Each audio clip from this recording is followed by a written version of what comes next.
இயக்குனர் சேரன் மீது நடவடிக்கை எடுக்க வேண்டும் என தனியார் பேருந்து உரிமையாளர் சங்கம் போலீசில் புகார் அளித்துள்ள சம்பவம் பரபரப்பை ஏற்படுத்தியுள்ளது.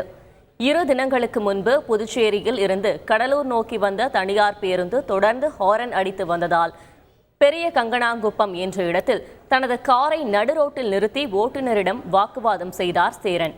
இதன் காரணமாக கடலூரில் இயங்கும் 20க்கும் மேற்பட்ட தனியார் பேருந்துகளில் ஏர் ஹாரன் பயன்படுத்தப்பட்டதாக போலீசார் ஒவ்வொரு பேருந்திற்கும் தலா 10,000 ரூபாய் அபராதம் விதித்தனர். இந்த சம்பவம் பெரும் பரபரப்பை ஏற்படுத்தியது.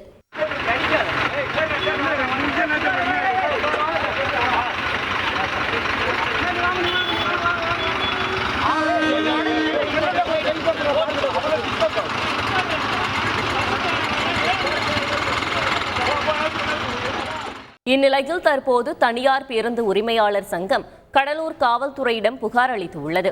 பயணிகளுடன் வந்த பேருந்தை இயக்குனர் சேரன் நடுவழியில் நிறுத்தி வாக்குவாதத்தில் ஈடுபட்டது தவறு என்றும் சட்டத்தை கையில் எடுத்துக்கொண்ட அவர் மீது நடவடிக்கை எடுக்க வேண்டும் எனவும் புகாரில் குறிப்பிடப்பட்டுள்ளது.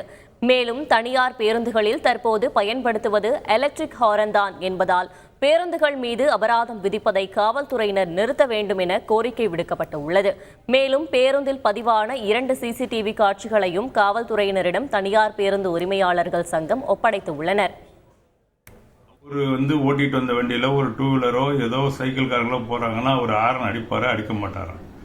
அதே ஹாரனை தான் பஸ்ஸில் வச்சிருக்காங்க. காருக்கு உண்டான ஹாரன் தான் பஸ்ஸில் இருக்கு. இப்படிப்பட்ட சூழலில் அந்த ஹாரனே இல்லாத ஒரு வண்டிக்கு அபராதம் வச்சிருக்காங்க. அதே சாலையை மறித்து போக்குவரத்தை இடையூறு செய்த திரு சேரன் மீது எந்த ஒரு வழக்குமே பதியாதது என்ன காரணம்? காவல்துறை அவர் மீது நடவடிக்கை எடுத்திருக்க வேண்டும். அவர் செய்த தவறை அவரே உணர்ந்திருக்க வேண்டும்.